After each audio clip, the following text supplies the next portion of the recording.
Bismillahirrahmanirrahim. Assalamualaikum warahmatullahi wabarakatuh. Alhamdulillah. Apa kabarnya hari ini solih-solihah? Kelas 3 ABC yang berbahagia. Nah, semoga kalian sehat selalu ya. Nah, kali ini kita akan masuk ke tematik subtema 2, yaitu pertumbuhan dan perkembangan manusia. Apa saja yang dibahas di subtema 2 ini? Yang pertama ada bahasa Indonesia. Kedua ada PPKN. Ketiga ada matematika. 4 SPDP. Dan yang terakhir, yang kelima ada PJOK. Nah, sekarang saatnya Ustazah mengingatkan kalian. Apakah kalian sudah melaksanakan pagi emas? Yaitu doa, sholat duha, murojaah, hafalan Asmaul Husna, dan nama-nama surat. Semoga sudah ya. Jika belum, kalian bisa melaksanakannya sebelum menyimak pembelajaran dari Ustazah. Allah Subhanahu wa taala berfirman yang artinya, "Dan makanlah yang halal lagi baik dari apa yang Allah rezekikan kepadamu, dan bertakwalah kepada Allah yang kamu beriman kepadanya." Al-Quran Surat Al-Ma'idah ayat 88. Nah, langsung saja mari kita mulai. Kita akan membahas tentang bahasa Indonesia. Sebelumnya mari kita membaca basmalah bersama ya. Bismillahirrahmanirrahim. Perhatikanlah pada bacaan yang berjudul Ayah Salman di halaman 49. Apa yang dapat kalian simpulkan dari bacaan tersebut? Ya, benar. Itu adalah contoh pertumbuhan dan perkembangan pada manusia. Selain hewan dan tumbuhan, manusia juga mengalami yang namanya pertumbuhan. Kalian bisa melihat gambar di samping ini. Tubuh manusia itu tidak hanya tumbuh, namun juga berkembang.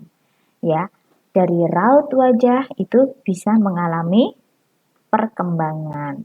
Dari bayi, kemudian anak-anak sampai dewasa lalu menua. Saat menjadi anak-anak, bermain adalah menjadi kebutuhan dasar. Tentu saja selain bermain, belajar juga menjadi hal yang wajib jika kalian pengen pintar ya. Sebagai seorang pelajar, maka sebaiknya belajar juga. Kemudian setiap manusia itu pasti akan mengalami yang namanya perkembangan dan pertumbuhan dengan melalui beberapa tahap. Ya, yang pertama dari anak-anak, kemudian remaja, maksud Ustazah, kemudian dewasa, dan hingga tua. Dalam masa pertumbuhan dan perkembangan ini, manusia membutuhkan makanan yang bergizi. Begitu. Karena makanan bergizi itu menjadi faktor yang mempengaruhi pertumbuhan dan perkembangan itu sendiri. Nah, apa itu makanan yang bergizi? Makanan yang bergizi adalah makanan yang mengandung salah satu dari hal ini. Nah, yang pertama ada yang namanya karbohidrat. Kedua, makanan yang mengandung lemak. Tiga, makanan yang mengandung protein. Empat, makanan yang mengandung vitamin, mineral, dan yang terakhir, air. Nah, karbohidrat itu dapat ditemukan dari umbi-umbian, kemudian misalnya jagung, beras, ini menjadi makanan pokok kita ya, yaitu nasi. Nah, itu juga sebagai karbohidrat. Dan fungsinya apa sih karbohidrat? Yaitu sebagai penghasil energi, menjaga panas tubuh juga iya. Selanjutnya ada lemak. Lemak sendiri dibagi dua. Ada lemak hewani dan nabati. Kemudian protein seperti yang ada di gambar, kalian bisa melihat. Protein, kemudian mineral, kita bisa mendapatkannya dari air ya. Kemudian yang terakhir ada vitamin. Nah, vitamin itu banyak dari buah-buahan atau dari suplemen-suplemen yang sudah banyak beredar ya.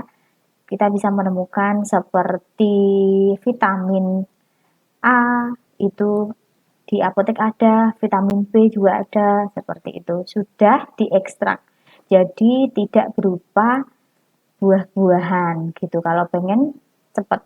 Tapi jika pengen alami, saya sarankan langsung makan buah-buah aja gitu.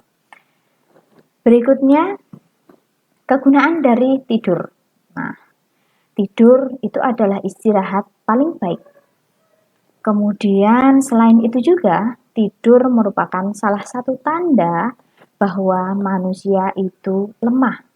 Nah, manusia memiliki kelemahan kalau misalnya kurang tidur, maka ya kan, berbeda dengan Allah. Allah itu tidak membutuhkan tidur, ya, karena berbeda dengan manusia. Orang kalau kurang tidur matanya bisa sembab, bisa sininya hitam-hitam seperti itu, ya. Begitu. Demikian dari Ustazah. Mohon maaf apabila ada salah-salah kata. Tidak ada pengiriman tugas hari ini. Selamat belajar dan sampai jumpa esok hari. Wassalamualaikum warahmatullahi wabarakatuh.